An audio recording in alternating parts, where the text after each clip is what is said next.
नमस्कार शेतकरी बंधू आणि भगिनींनो, कृषी दर्शन कार्यक्रमात आपल्या सगळ्यांचं स्वागत. मंडळी, आपल्या भारतामध्ये कांद्याचं उत्पादन मोठ्या प्रमाणात होतं आणि महाराष्ट्राचं यामध्ये मोठं योगदान आहे. महाराष्ट्रातील प्रमुख जिल्हे जसं की नाशिक, पुणे, अहमदनगर, मराठवाडा आणि विदर्भातील काही भाग यांनी कांदा उत्पादनामध्ये मोठा वाटा दिलेला आहे. कांदा उत्पादन करताना कांदा लागवडीबरोबरच कांदा लागवडीनंतर खत पाण्याचं व्यवस्थापन हे महत्त्वाचं आहे. पण त्याचबरोबर कांदा काढणीनंतर त्याचं व्यवस्थापन आणि साठवणूक हा सुद्धा एक महत्त्वाचा भाग आहे. मार्केटमध्ये चांगल्या दर्जाचा निरोगी कांदा याला चांगला दर असतो, त्यासाठी त्याची साठवणूक व्यवस्थित होणं हेही तितकंच महत्त्वाचं असतं. आणि म्हणूनच आज आपण काढणी पश्चात कांदा व्यवस्थापन आणि साठवणूक तंत्रज्ञान या विषयावर चर्चा करणार आहोत. यासाठी आज आपण आमंत्रित केलं आहे डॉक्टर राजीवजी काळे सरांना. नमस्कार काळे सर, कार्यक्रमात आपलं स्वागत. नमस्कार. डॉक्टर राजीव काळे सर हे वरिष्ठ शास्त्रज्ञ आहेत. कांदा आणि लसूण संचालनालय, राजगुरुनगर, पुणे या ठिकाणी आपल्या कृषी दर्शन कार्यक्रमात ते अनेक वेळा शेतकरी बंधू भगिनींना मार्गदर्शन करण्यासाठी सहभागी झाले आहेत. आजही ते आपल्याला या विषयाला अनुसरून माहिती देणार आहेत. एकीकडे भारतामध्ये कांद्याचं उत्पादन जे आहे ते वाढत्या प्रमाणात आहे, पण त्याचबरोबर त्याची साठवणूक करणं, याविषयीची जागरूकता निर्माण करणं हेही तितकंच गरजेचं झालेलं आहे.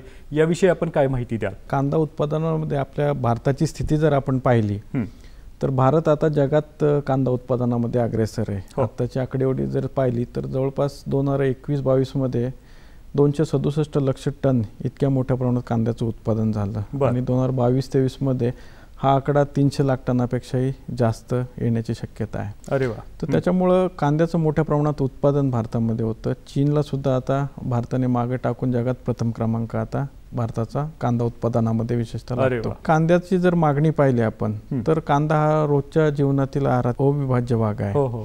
इतर भाज्या आपण सीझन वाईज आपण खातो, परंतु प्रत्येक भाजीमध्ये कांदा हा लागतोच.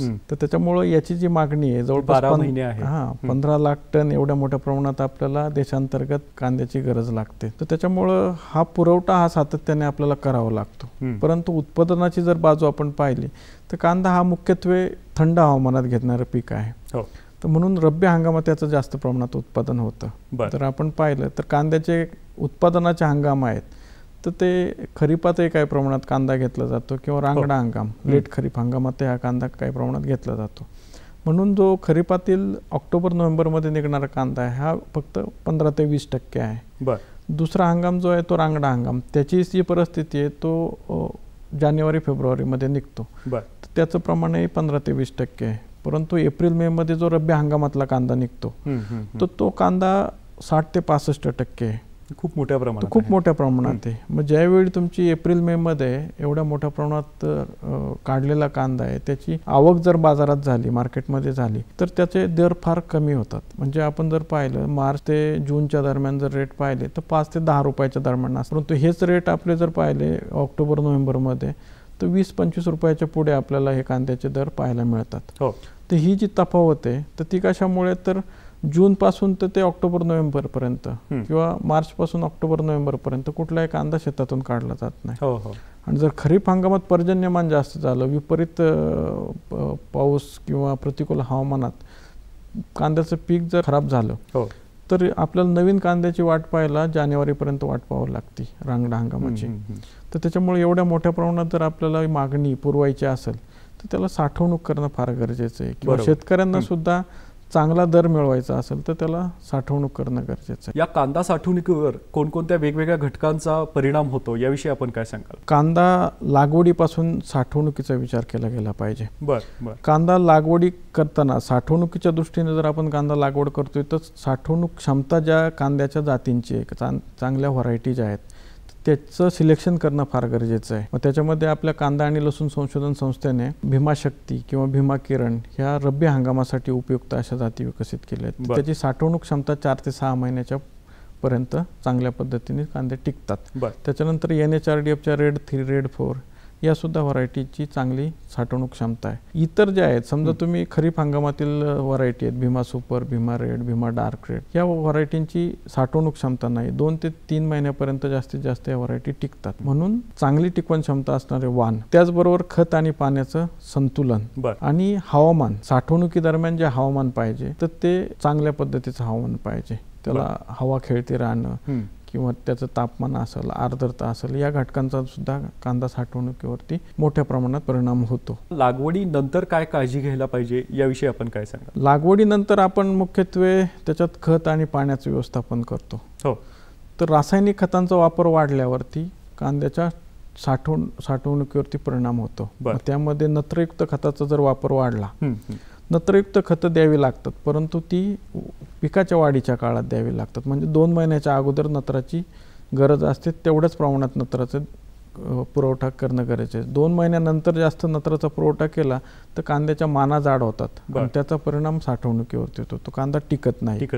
म्हणून कांद्याचं जे संतुलित खताचं व्यवस्थापन आहे, त्याच्यामध्ये 110 किलो नत्र तेही 2 महिन्याच्या आतमध्ये विभागून देणं गरजेचं आहे.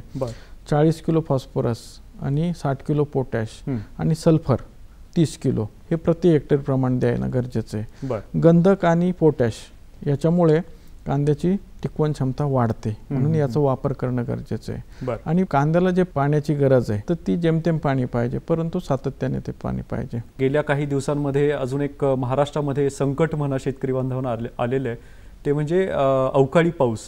या अवकाळी पावसाचा फटका महाराष्ट्रातील अनेक कांदा उत्पादक शेतकऱ्यांना बसलेला आपण पाहतोय. तर या काळामध्ये साधारण काय काळजी घेणं अपेक्षित आहे? आता सध्याची जर परिस्थिती पाहिली तर कांदा तयार झालेला आहे, म्हणजे हा काढणीपूर्व अवस्थेत आहे. तर त्यावेळी कांदा ज्यावेळेस तयार होतो तर त्याच्यावरती गारांचा मारा किंवा पावसाचा मारा जर पडला तर त्याच्यावरती त्याच्या ज्या कांद्याच्या सेल्स आहेत किंवा टिश्यूज आहेत ते डॅमेज होतात आणि त्याचा परिणाम साठवणुकीवरती. साठवणुकीमध्ये हा कांदा लवकर सडतो. पाण्यामुळं बुरशीची वाढ होते, खोडकूज असेल, बॅक्टेरिया आहेत त्याच्यावरती वाढतात आणि त्याचा परिणाम मग सड जास्त होण्यावरती होतो.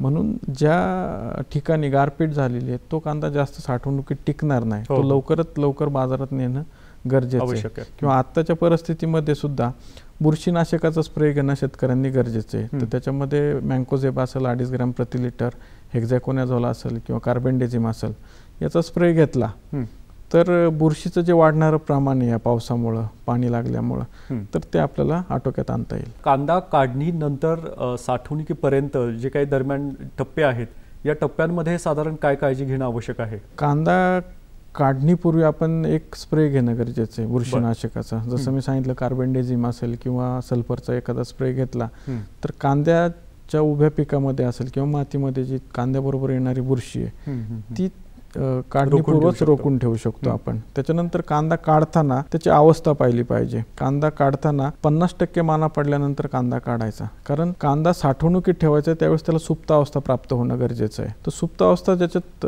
पानांमध्ये जे असणारं ॲब्सिसिक ॲसिड आहे तर ते ज्यावेळेस माना पडतात त्यावेळेस ते ॲसिड कांद्यामध्ये जातं, कांद्यामध्ये जाऊन त्याला सुप्तावस्था प्राप्त होते आणि कांदा मग कोंब येण्यापासून वाचतो साठवणुकगृहात. म्हणून कांदा 50% माना पडल्यानंतर काढावा आणि काढल्यानंतर तो एका कांद्यावरती दुसऱ्या कांद्याची पात पडेल अशा पद्धतीने ओळीने पसरून शेतामध्ये 4 ते 5 दिवस सुकवावा, जेणेकरून त्याचे बाहेरचं आवरण आहे तर ते सुकल आणि 1 ते 2 आवरण, सुकी आवरण त्याच्यावरती तयार होते आणि कांद्याची मान बारीक होईल. कांद्याची मान बारीक झाल्यानंतर त्याला 2 ते 3 सेंटीमीटर वरती कापायचा आहे आणि तो कापल्यानंतर त्याच्यावरती त्याचं तोंड मिटल अशा पद्धतीने ते राहिलं पाहिजे. जर कांद्या लगत त्याची मान कापली तर त्याचं तोंड उघडं राहतं मानेचं आणि त्याच्यातून बुरशीचा शिरकाव होण्याची शक्यता असते. हा कापलेला कांदा परत 15 दिवस सावलीत सुकवावा, जेणेकरून ओला कांदा जो आहे तो चांगल्या पद्धतीने सुकेल आणि त्याच्यावरती बुरशीचा प्रादुर्भाव जास्त ओल्या कांद्यावरती होणार नाही. म्हणून सुकवणं गरजेचं आहे. आणि कांदे चाळीत टाकण्यापूर्वी कांद्याची चाळ जी आहे तर ती चांगली स्वच्छ केली पाहिजे, कारण आधी साठवलेल्या, मागच्या वर्षी साठवलेल्या कांद्याचे जे अवशेष आहे त्याच्यावरती राहिलेली बुरशीचं प्रमाण आहे तर ते नष्ट करणं गरजेचं आहे. मग त्याच्यासाठी चांगली स्वच्छ करून त्याच्यात एखादा 22 स्प्रे घेणं गरजेचं आहे किंवा मग सल्फरची धुरळणी करणं किंवा धुरी देणं हे गरजेचं आहे. म्हणजे निर्जंतुकीकरण कांदा चाळीचं करणं फार गरजेचं आहे.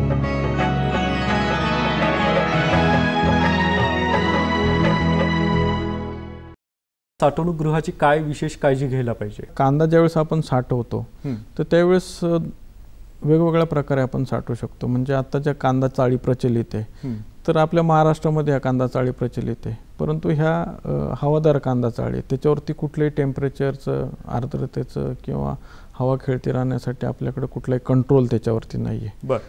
पण महाराष्ट्राचं हवामान कांदा उत्पादनासाठी तसंच साठवणुकीसाठी सुद्धा पूरक आहे, पोषक आहे.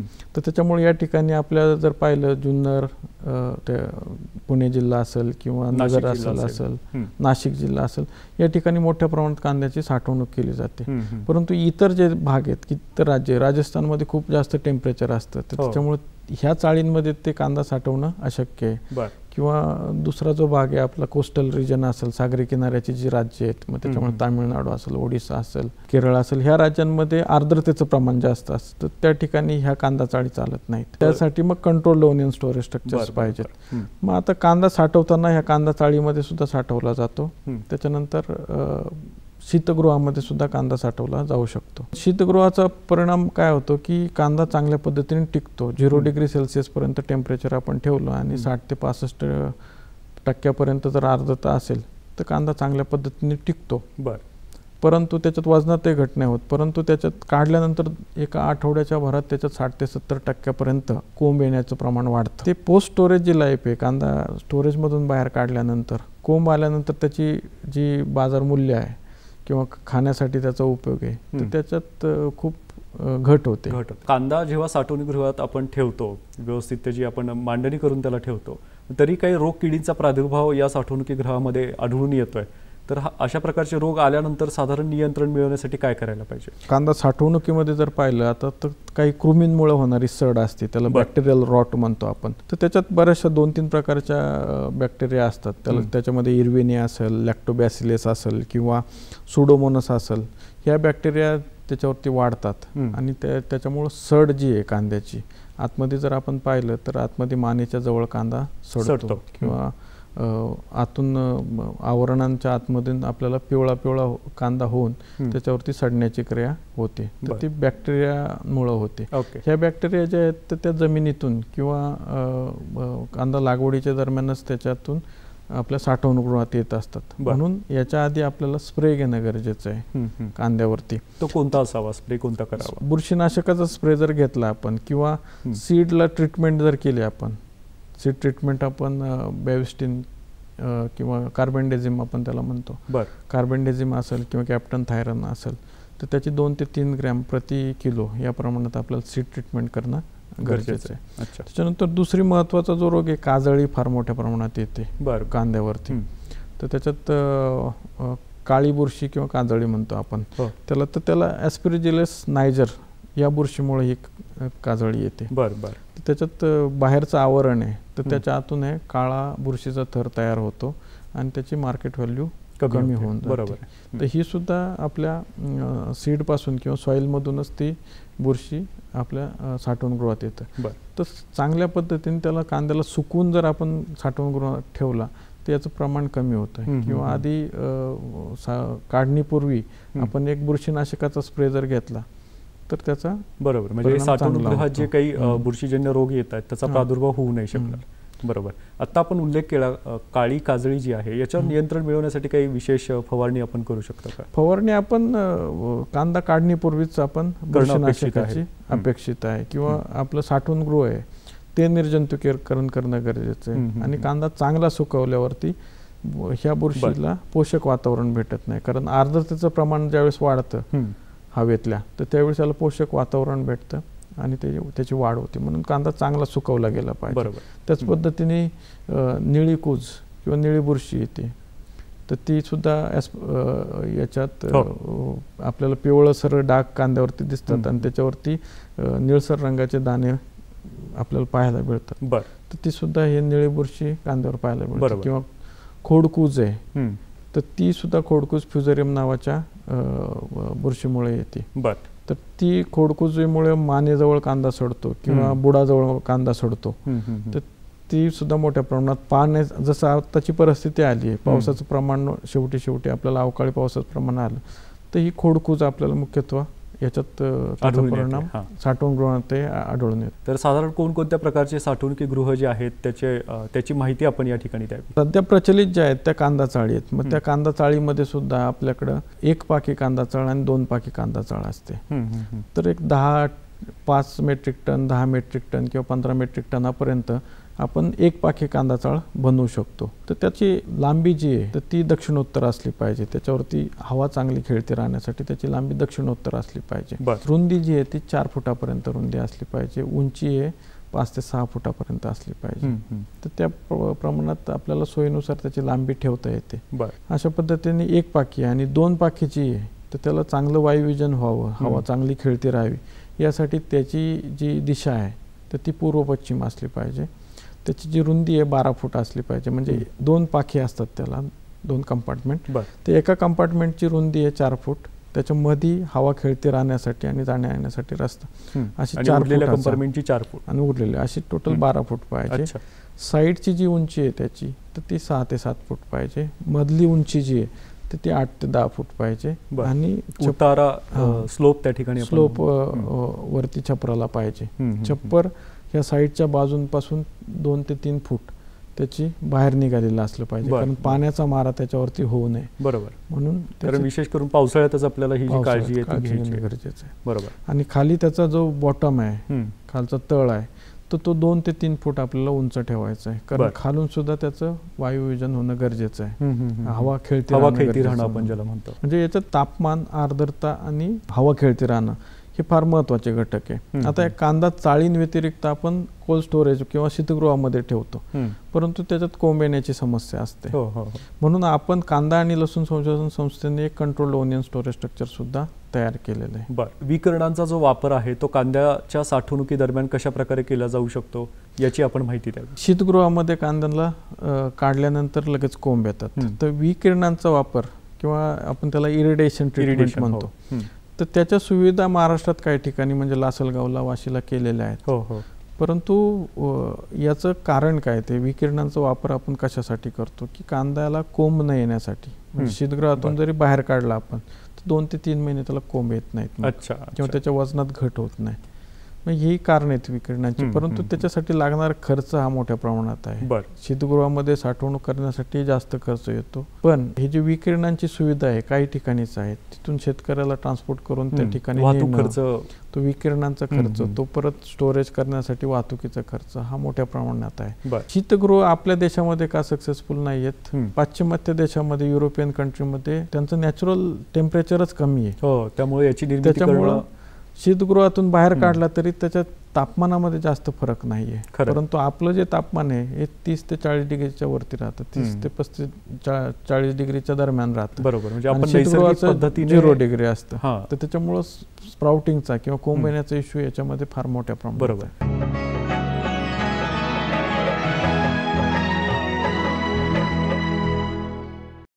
संचलनाच्या वतीने एक विशेष नियंत्रित साठवणूकगृहाची निर्मिती करण्यात आली आहे, याविषयीची माहिती आपण थोडक्यात द्यावी. हे जे शीतगृह आहे आणि नॅचरली व्हेंटिलेटेड ज्या कांदा चाळी आहेत आपल्या, त्याच्यातला मधला कुठला तरी मार्ग आपल्याला काढणं गरजेचं होतं.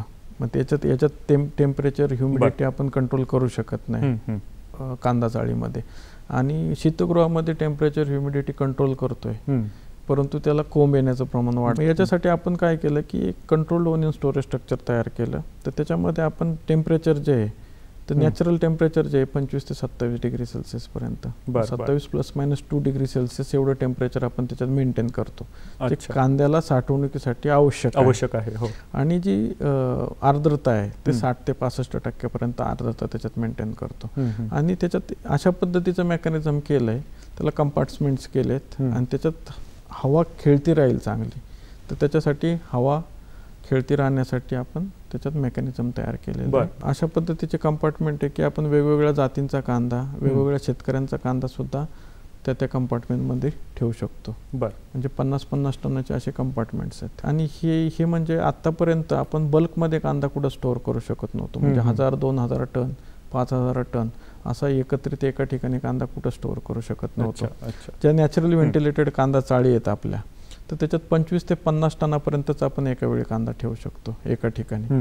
पण याच्यात आपण 10,000, 2,000, 5,000 इतक्या मोठ्या प्रमाणात सुद्धा कांदा एका ठिकाणी अरे वा ठेवू शकतो. या साठवणूकगृहांच्या उभारणीसाठी शेतकरी बांधवांना विशेष काही अनुदान योजना आहेत का? आता ज्या कांदा चाळी आहेत 25 मेट्रिक टनाच्या, तर त्याच्यासाठी आपलं राज्य सरकार आहे, कृषी विभाग आहे, तर ते अनुदान देतं.